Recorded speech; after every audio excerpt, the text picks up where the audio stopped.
BMillzebub, and welcome to another Apostate interview.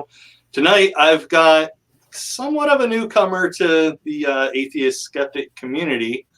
Her handle over on YouTube is SkepticShe, but for the sake of simplicity, I'm gonna go with Lauren, which is in her Twitter handle. I'm not doxing her, I promise. But Lauren, how are you doing tonight? I'm doing pretty well. I'm stupidly tired, but I'm good. Thanks for having me. Oh, I'm happy to have you. Yeah, how are you? I'm doing all right. My last stream went a bit longer than I intended it to. Yeah, what was it, like 2 hours? About an hour and 50 minutes. So yeah, pretty close.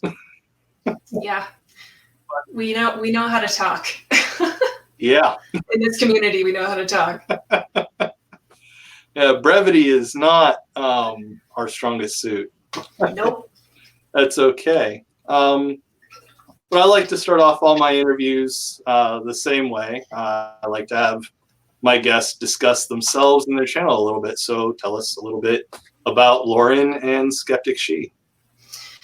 Yeah, so I'm originally from the Midwest, now living in the Mountain West, and I'm a musician. I sing, play guitar, write original music.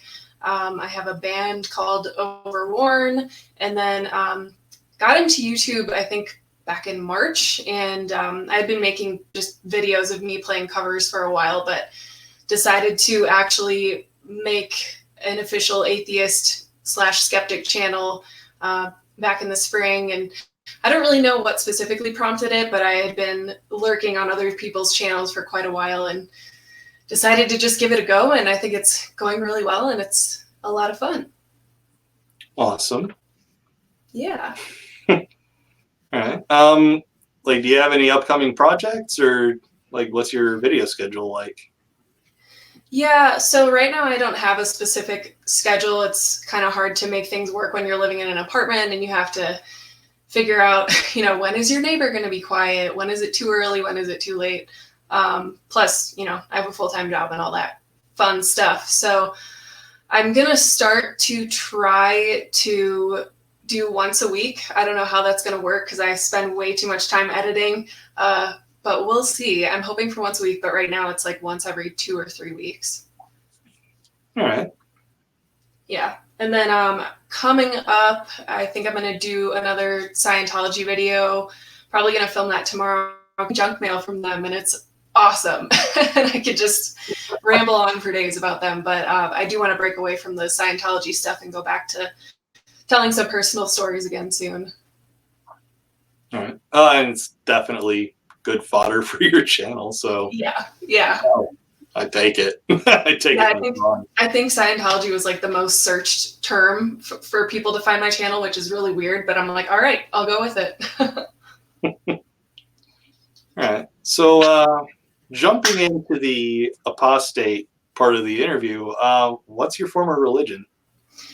Yeah, so I guess the overarching thing is Christianity, but I was raised Catholic. I actually found that to be the most progressive of the three denominations, but I was raised Catholic, went to a Lutheran high school, and then was eventually evangelical, I guess, but I was like between Lutheran and evangelical for a while in college.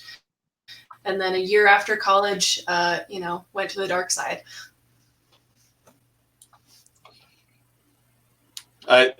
I don't think I've ever heard anyone describe the Catholic Church as being progressive before. Yeah, I hear that from a lot of people, but the only thing I'm really talking about is the science side of it. Reason being, having grown up Catholic and then having Lutheranism and basic evangelical Christianity to compare it to, modern Catholics tend to be a lot more open to scientific progress, at least evolution, as one example. I've heard other Catholics say otherwise, that they, believe the Bible literally, but the way I was raised in the school I went to, we were all taught evolutionary theory, and that was how God chose to do things. Yeah, I know, it's weird. Lots of cognitive dissonance, but at least I had some understanding of evolution before I deconverted. Yeah, I mean, yeah, I guess from a scientific standpoint, the Catholic Church is more progressive. Yeah. I mean, technically, the Catholic Church doesn't believe any part of the Bible should be taken literally, except for the Gospels. But Yeah. Yep. And that's what I thought too. And my Lutheran friends gave me so much crap for that. They're like, you need to read Mere Christianity. You don't understand. I have friends that could go on for days about mere Christianity. Oh, yeah. C.S. Lewis is God.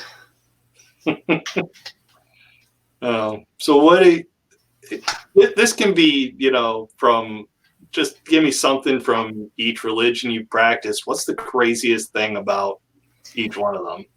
Oh, man.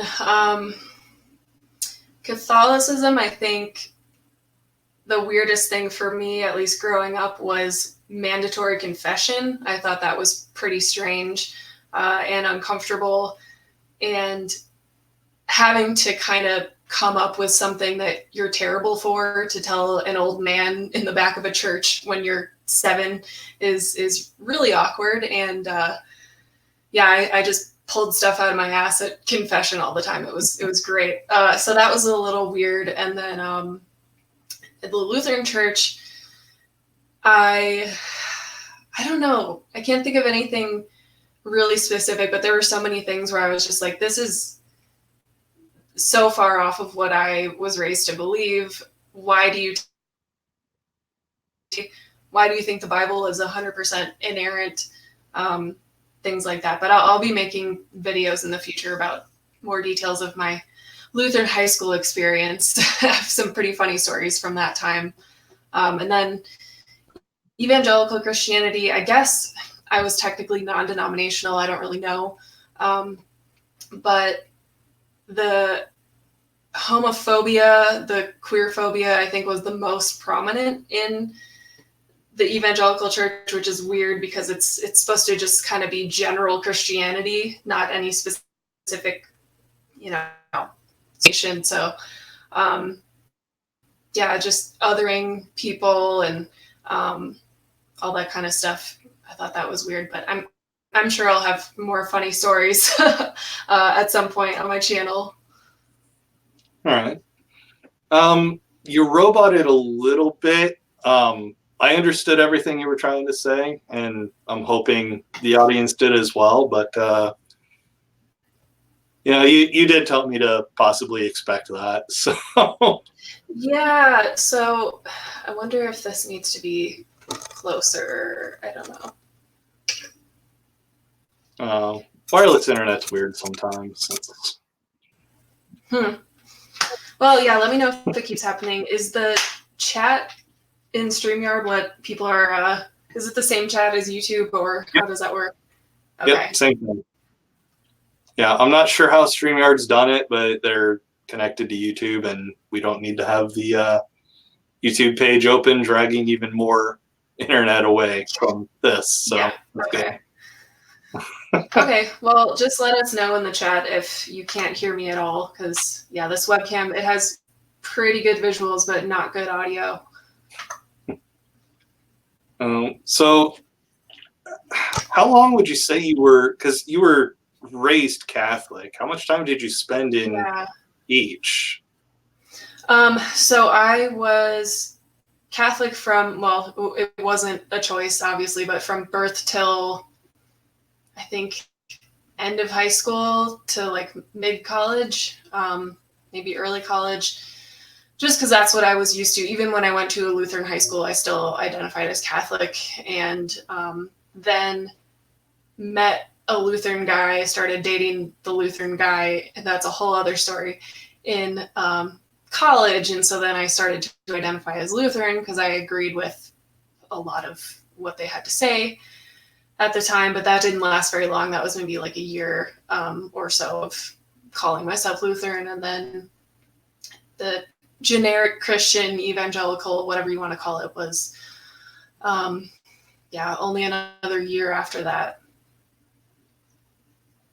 All right, so a little bit of religious window shopping at the end. Yeah, can you hear me better now?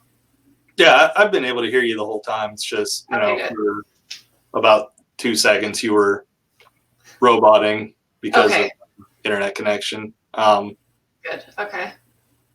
But yeah, since you were, kind of window shopping at the end there, what actually got you to start questioning your beliefs? Um, so I think the questioning started at a really early age. And I talked about this in my first official video too, but like we were taught some contradictory things at a young age. Like my second grade teacher taught us about dinosaurs, and then other teachers were like, no, Genesis is literal, and young earth creationism and all that. So those contradictions made me start to question stuff when I was pretty little, but it was never in the context of I am going to consider disbelieving. Like that was just never a thought in my mind. I always thought of those doubts as ways to challenge my faith and make it stronger, and that's what Christians always tell you to do anyway. But I didn't really start severely scrutinizing my faith until college, because that's when I was in a public school for the first time, going to private Christian schools, growing up, you're in a bubble. So it's a lot harder when you have constant reinforcement. It's a lot harder to question things and start to fall away. So then in college, when I was on my own, I started to take my faith more seriously because I got afraid of, having my faith be completely up to me. And so I took it a lot more seriously. But then as a result, the more I studied it, the more I looked into the Bible. And then when I started taking a class at my public university about the Bible, that's when things really started to crumble.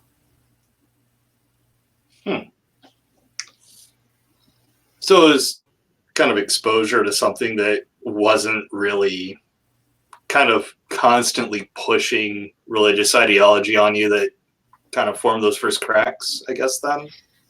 Yeah, when you get education that doesn't involve Christianity underlying every piece of it, and you actually get exposed to things different from the previous 20 odd years of your life, you start to realize, oh, there are billions of other people who think differently than I do, and what if I have it wrong?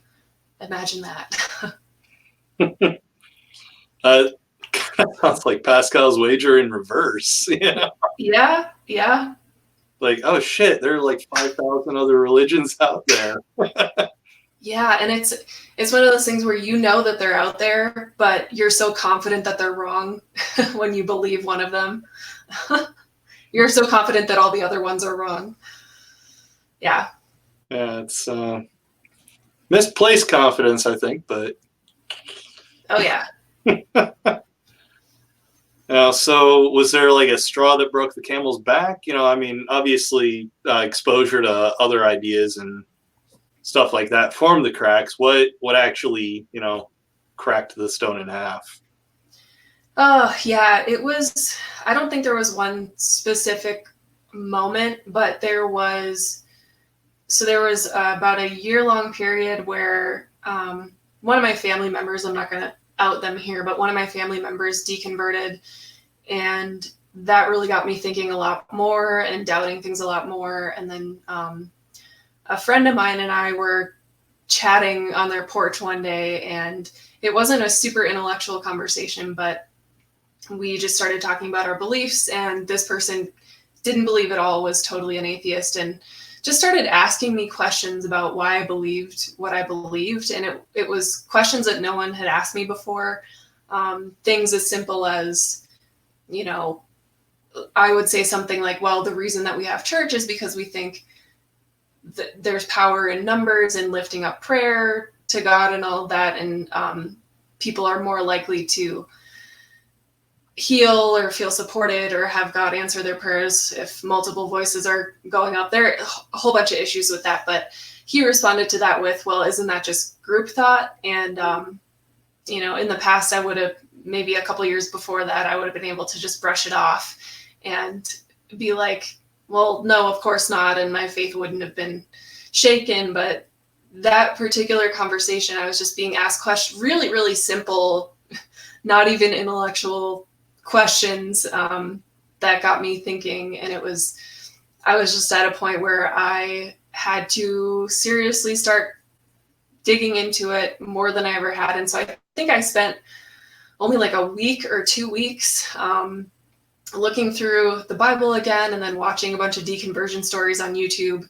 I think Matt Dillahunty and the Atheist Experience was like the biggest thing for me that kind of opened my eyes. And I was still really afraid, but I finally officially let go in May of 2014. Yeah, May of 2014. I think it was actually exactly a year after I graduated college, which is weird, but there you go. Yeah. Sounds like your deconversion process might have been a little quicker than mine. I mean, it was my whole life. It was just like those last little bits were really fast. Yeah. So I've mentioned before in some of my stuff that I spent about a couple of years trying to reconvince myself that there was a God, and all of that stuff. I went out trying to find information that confirmed my bias. Did you do anything like that, or?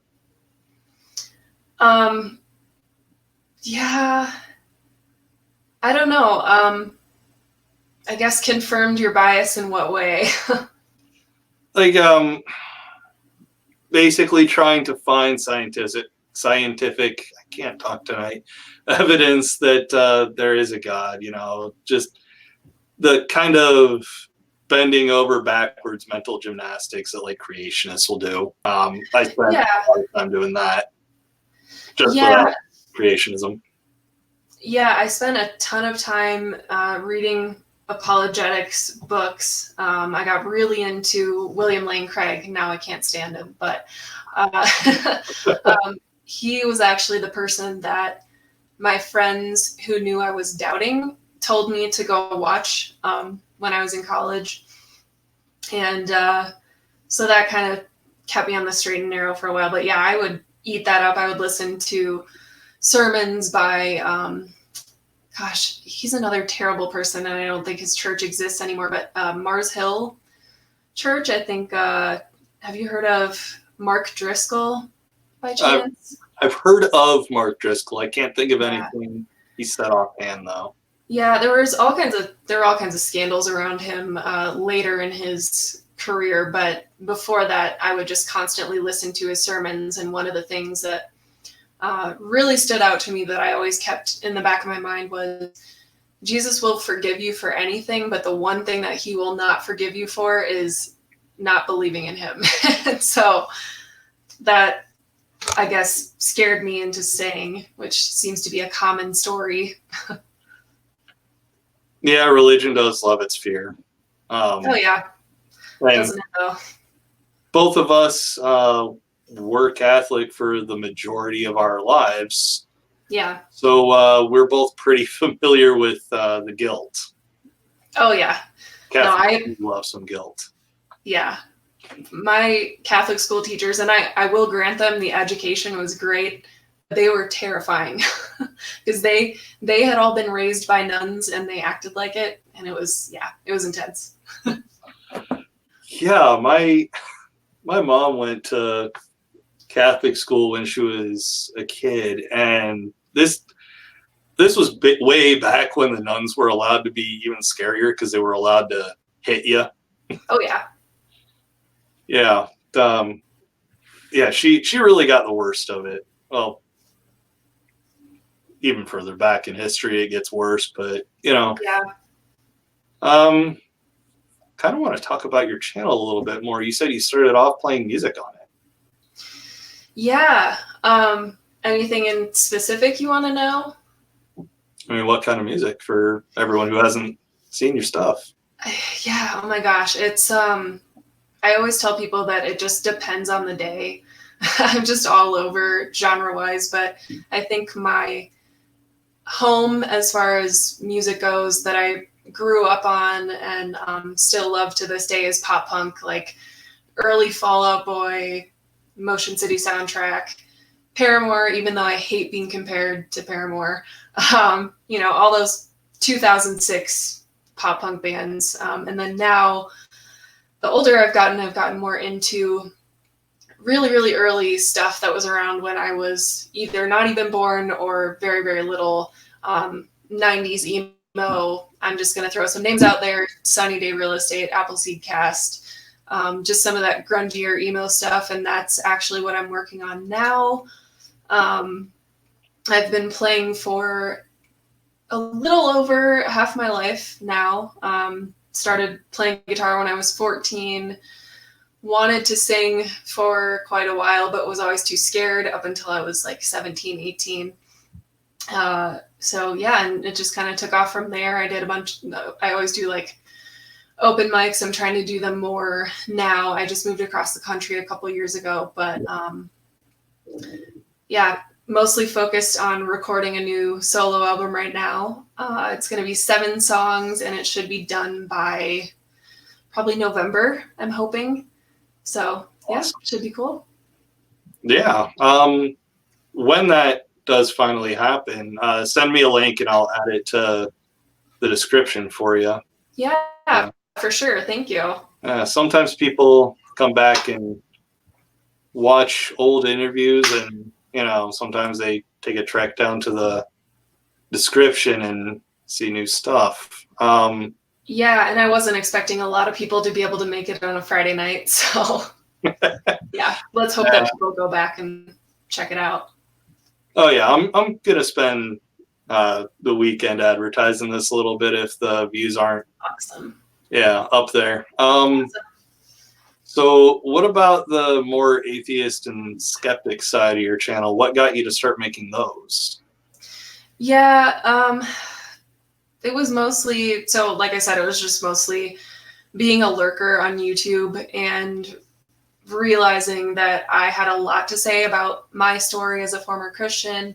And there are also a lot of other things that I've become skeptical about over the years, like MLMs, stuff that you'll see on Genetically Modified Skeptics channel that I've also gone through that I eventually want to talk about. But I realized I had a lot to say and that as much as I enjoyed watching YouTube, I thought I could also enjoy participating in it, and I wanted to become part of the community. And from what I've seen, the skeptic and atheist community on YouTube is pretty cool and pretty welcoming. So yeah, I don't know what specifically sparked me buying an actual nice camera and getting things going, but it was just time.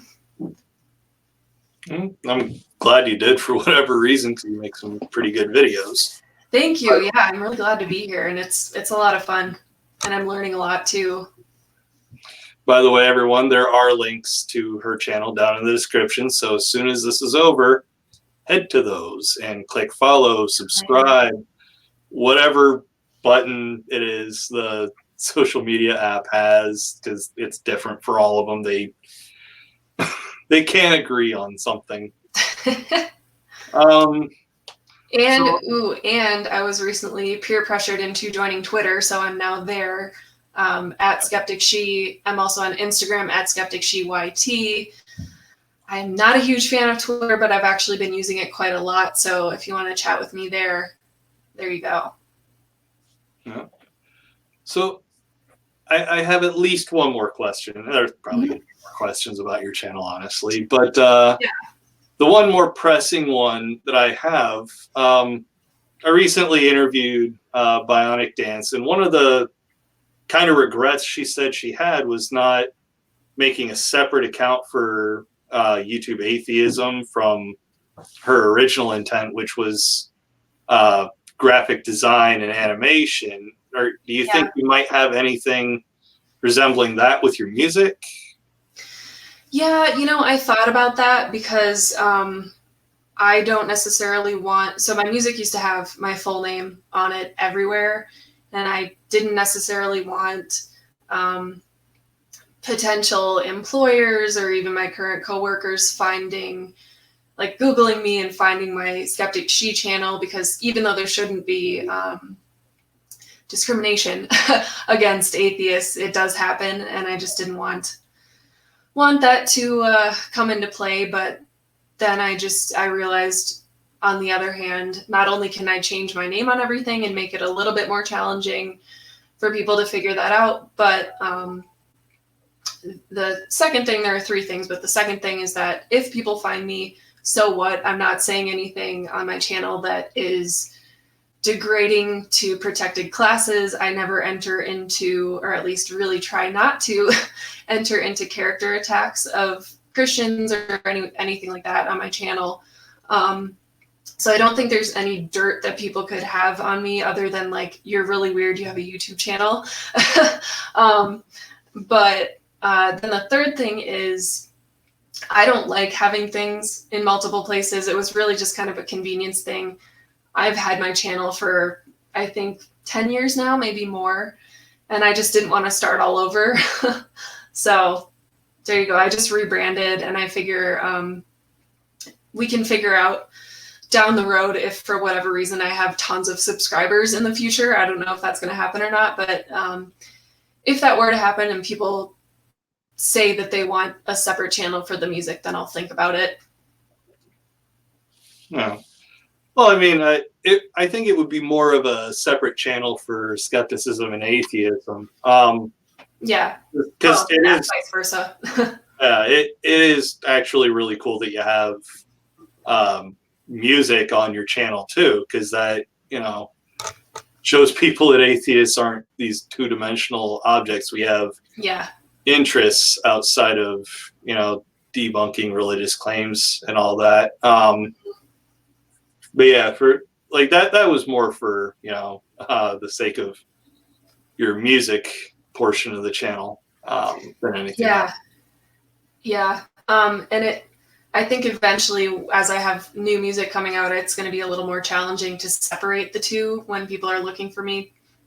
But, there's always other websites that I can keep my music on, and I can sort of steer people away from my channel for the music stuff. But we'll see. The internet is a magical place. It is. Yeah. Because I don't have YouTube open, I can't look at the description box. I think it's a SoundCloud you have? Bandcamp. Bandcamp, yes. Yeah. There is also a link to her Bandcamp in the description. Yes, thank you. I went through and put pretty much everything there. Cool. But yeah, so as far as the atheism side of your channel, what would you say the goal you have in mind for it is? Yeah, the biggest thing is I want to make people feel the way that I felt when I first started watching deconversion stories, atheism videos, stuff like that. I want to add a voice. I know that the skeptic and atheist community is growing, but I want other people, especially people who look like me, just other young women to be like, hey, I'm going through that right now, and there's not a whole lot of female atheists and skeptics on here. There are a lot of great ones that you and I are friends with, of course, but a lot of the bigger ones are dudes and and older, like on the older side, which is not a bad thing by any stretch, but I thought I could add a unique perspective. And even the gender stuff aside, I just think the more people are talking about atheism and I guess taking the stigma away from it, the better. And I don't think it hurts to have additional voices on here. And then also it's fun. I can't argue with that. Yeah. I mean, the skeptic community definitely does need more large female voices, more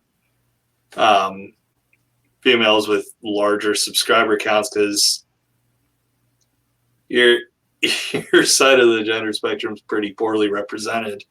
Yeah, and we need thankfully we're seeing more queer people and people of color come into the community too, but we need more of that going on as well.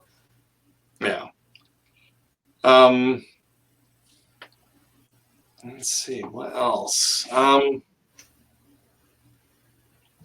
Is there a video or a series on your channel that you're like really proud of doing? So one that I really like the contents of, I don't think the delivery was the best because I was still, getting used to talking to the camera and stuff, but I like where I'm reading my blog about answering Christians' questions, like common questions and reactions I got coming out as an atheist. I think the video is actually called Coming Out Atheist, which is like the second atheist video I made. I can send you a link to it. I'm sure you can find it. But that's one where a lot of people started to say, hey, there's stuff you said in here that I really didn't think about before. That and the Is Belief a Choice video, because that's actually something that I didn't start thinking about till maybe 2 or so years ago, thanks to Sam Harris, and kind of put my own perspective into that. So both of those I really like content-wise.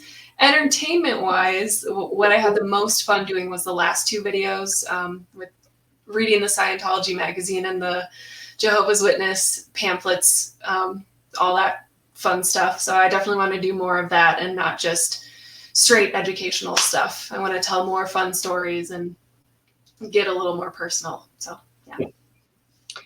How did it make you feel to see that people were telling you that they'd never thought of a thing in a certain way until you said it? Yeah, I was kind of like, why me? Because I don't fashion myself an academic or an intellectual or anything like that. But I mean, I take my time and I write stuff out and I take my time thinking about things. But hi, Johnny. Thanks for coming. I was wondering if anyone else was going to come. So, sorry, what were you talking about? Oh yeah, having people say that one of my videos made them think about something that they hadn't thought about before. It tells me that I'm doing something right, but also I hope that I'm leading people to other resources, especially people who are smarter than me and have more thorough things to say than I do on certain topics. So I would hope that I'm at least a starting point for that, and that people aren't just, I mean, Shannon Q says this all the time, but I hope people aren't just relying solely on my channel or a handful of atheist channels to get all their answers on life and stuff. So. You think it might have anything to do with you being a smaller channel? Because, some people might write off the bigger creators like Amazing Atheist or Jacqueline Glenn as, they're just trying to keep getting a paycheck, Yeah, the drama. Yeah, maybe something to do with being a smaller creator. They'll actually listen to you because you're not as established. Yeah, I think that might be the case. And I try to respond to as many comments and messages as I can. So I think people might see that, and they see that I'm interacting with people more, and they may be more willing to listen and speak out. Of course, the other problem is a lot of people see me and see that I'm new, and they'll read the title of my video, won't even watch it, and just leave some crap comment. I'm sure you're familiar with that. But yeah, a little bit.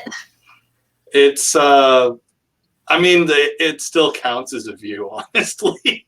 I know. You're just promoting me. Yeah. So thank you for hate watching me for 3 seconds and leaving a comment showing higher on my channel. Yeah. I appreciate you. Yeah.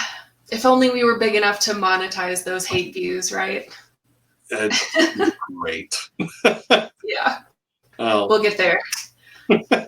Speaking of hate views, have you come across any hateful comments yet, or? Oh yeah, I sure have. And there was one in particular that I will never forget. I might share it on my channel sometime, but this person used the phrase comfy atheist dumbass group to describe all atheists. And he was like, I'll never join the comfy atheist dumbass group. You're all like, basically, I think he was just trying to say like, you're all just taking the comfortable, easy way out, which, you know, I get an earful about that all the time. Or I suppose an eyeful if it's comments. But yeah, this guy, and I looked at his channel and saw just some really weird stuff on his channel. I'm like, I'm going to do my first block on this one because I don't want to mess with that. Yeah, there's some Looney Tunes that I just block immediately because I don't want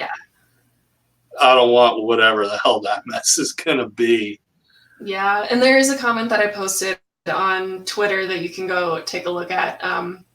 But this guy was saying like, well, you don't have any friends now and you're hanging out with the devil and, you know, all that classic stuff. You were never a real Christian, all that fun stuff. So well, my channel's name is actually based off of one of the chief demons of hell. So in a way, you kind of are hanging out with the devil. So yeah, and I have a pentagram behind me. Yeah. Well, yeah. As the Rolling Stone song goes, pleased to meet you. Hope you know my name. Oh God. And the funniest part about that, not to go on too big of a tangent, but the funniest part about that is that the devil didn't really do a whole lot wrong in the Bible. Like, he was more moral than God in the Bible. Yeah. I mean, considering the first sin, so to speak, was on the part of the devil and it was questioning authority. Yeah. Trying to get people to think. It's evil, terrible. Why? Yeah. And now we're just giving, you know, more evidence to the Christians that we are indeed promoting and worshiping the devil. Because we just said that. Well, Satan, seriously. Yeah. I always say hail Voldemort. A more interesting and complex villain than God. Yeah. So what would you say to people who think that you're taking the easy way out? I would say watch my videos because I talk quite a bit about that. I want to talk more about it, but it was one of the hardest things I ever did. Right around the time that I was deconverting, I also got formally diagnosed with depression. Excuse me. And so had to kind of deal with that, but without the illusion of a God to take care of me and fix things when I was feeling hopeless, not to get too sad. Thankfully, I've found really good treatment since then, but yeah, it was really hard to have those go on at the same time, the depression and deconverting go on at the same time, but then also atheists are, I believe, still the most hated label in at least in the States. And they like, people are like, the people who are pretty much phobic of everything are like, oh, I would rather have a gay person as president rather than an atheist, just stupid stuff like that, which neither should be a problem at all. But you know what I'm saying? So no, atheists don't have it all hunky-dory and cushy. And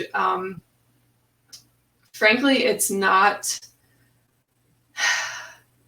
very comforting when you are going through something and realize that you've got to fix it yourself, or your entire life humans have helped you, or you've been doing things on your own, and it's really scary, but it's also empowering at the same time. So it's not easy. I don't buy that, but it's way better. A challenging reality is way better than a cozy fantasy. Hi, Noel. And thanks for coming. by the way, everyone, Noel if you have any questions that you'd like to ask Lauren, please feel free to leave them, and I'll get. Yeah. Yeah. So basically, like a good summary of what you just said is that you don't actually have it easier. You have more responsibility because all of it is on you.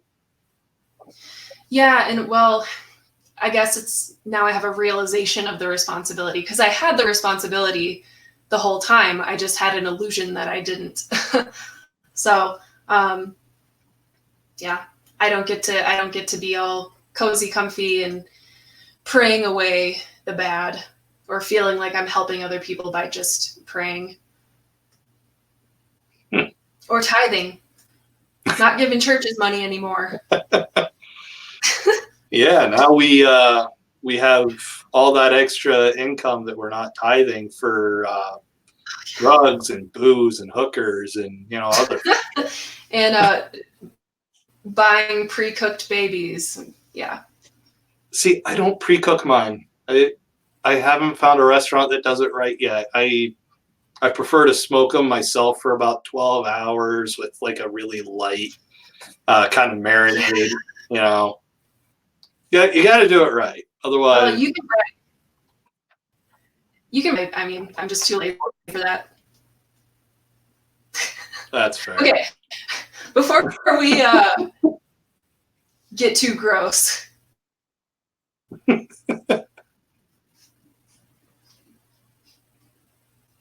Yay, people are actually joining. I wasn't expecting this on a Friday, so thank you.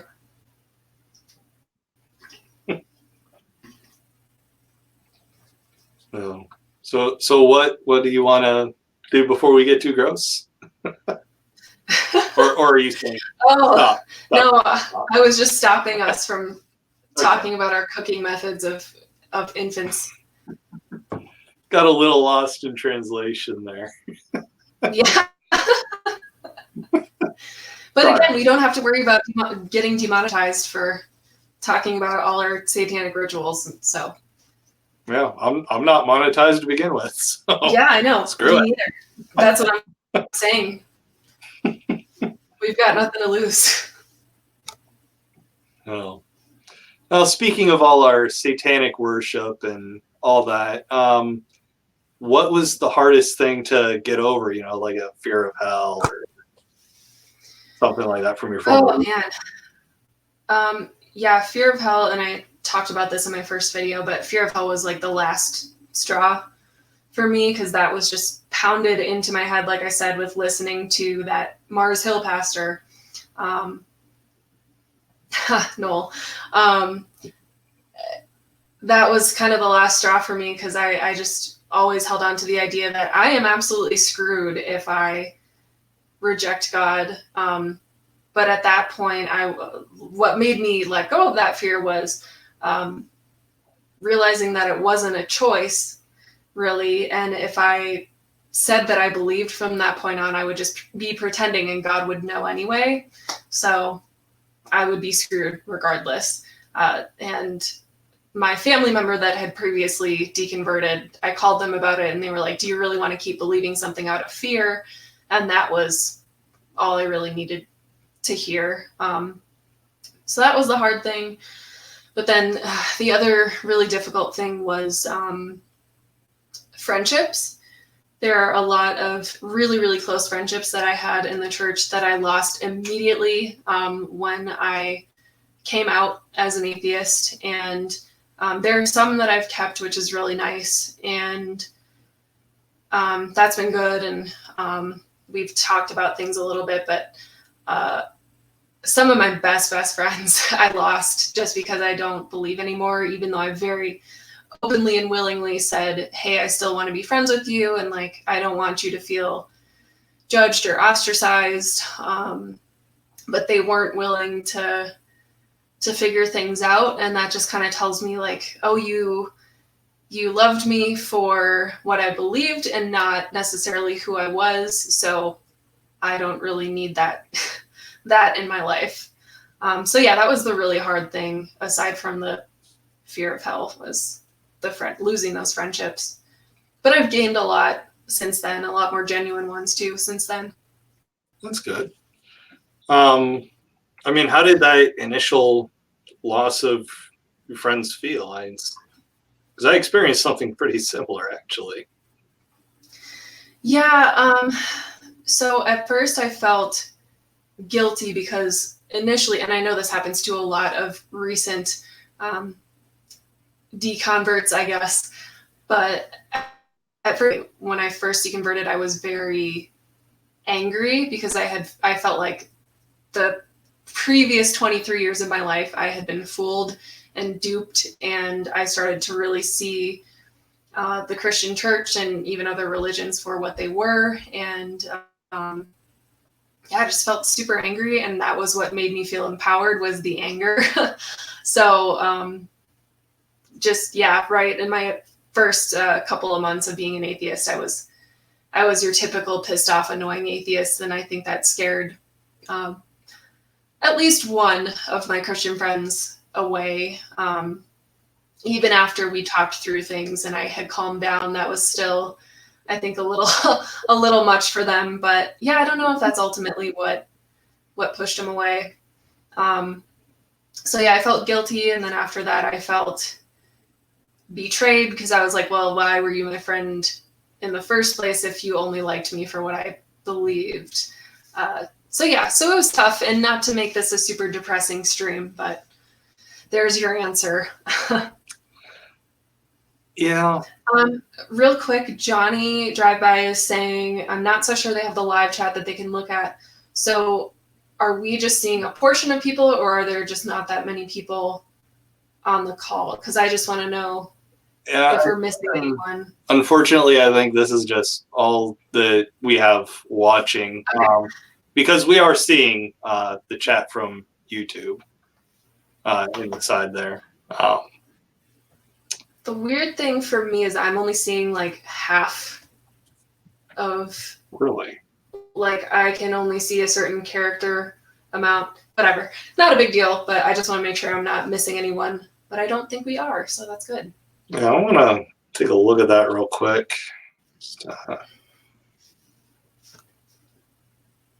Yeah, I'm not seeing anything missing, fortunately. Yeah. I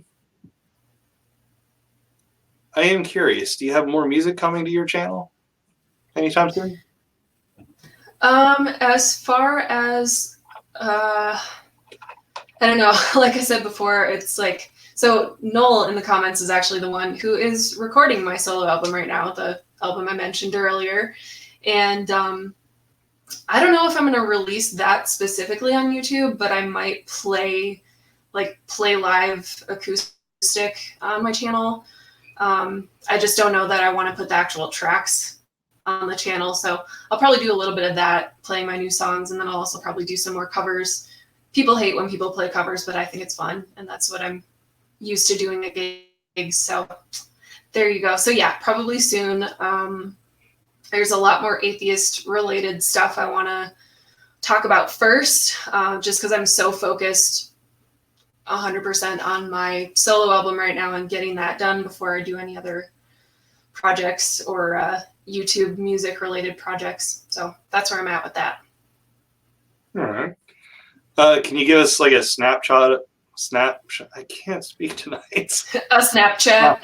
A snapshot of some atheist stuff you got coming up? Yeah, so gonna be doing another Scientology video. I'm going to be, let's see, I actually have a list on my phone. I'm not going to tell you everything because that would be cheating, but gotta keep some secrets. Yeah.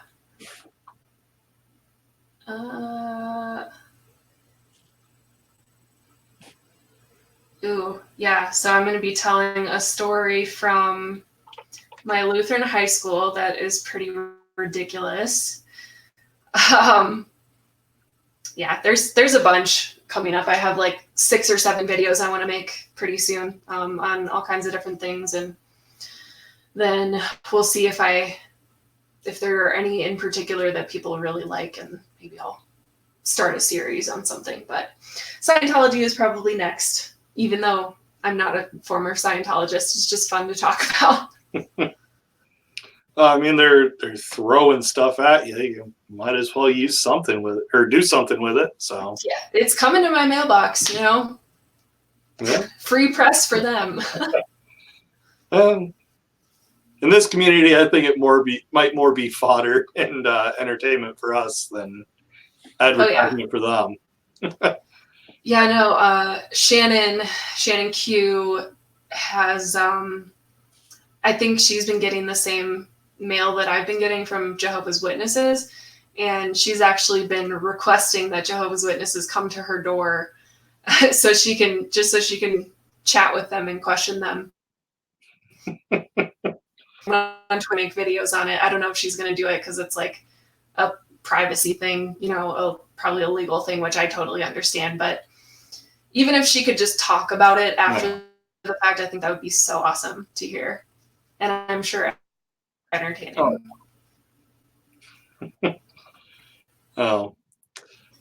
Well, that's about all I had for you. I do like to end my interviews the same way I started. So could you tell us about Lauren and SkepticShe a little bit again? Yeah, yep. So SkepticShe is my YouTube channel. You can go to youtube.com/SkepticShe. The links will be in the description. There is music on there, covers, original music. That's how I started. But it has since been pretty much dedicated to talking about my experiences as a former Christian and now an outspoken atheist and a skeptic on a whole bunch of other things. So definitely check that out. You can find me on Twitter at SkepticShe and on Instagram at SkepticSheYT. I try to post on those as much as possible. Definitely come talk to me, give me a follow on those places, tell me that you're there and what you would like to see on the channel. All right. Well, I appreciate you coming on, and thank you for having me. For everybody in the chat, there are links to her various socials in the description box. Got her Twitter down there, her YouTube, Instagram, Bandcamp, all that stuff. And whenever you send me a link for your album, that'll appear there as well. So yes, keep we are working hard. Keep coming. I think Noel is working more on it than I am right now. Oh, well, again, I appreciate you coming on. Yeah, thank you so much for having me, and thanks to everyone in the chat for hanging out, and we will see you soon. Yeah, take it easy, everybody. Bye. See ya.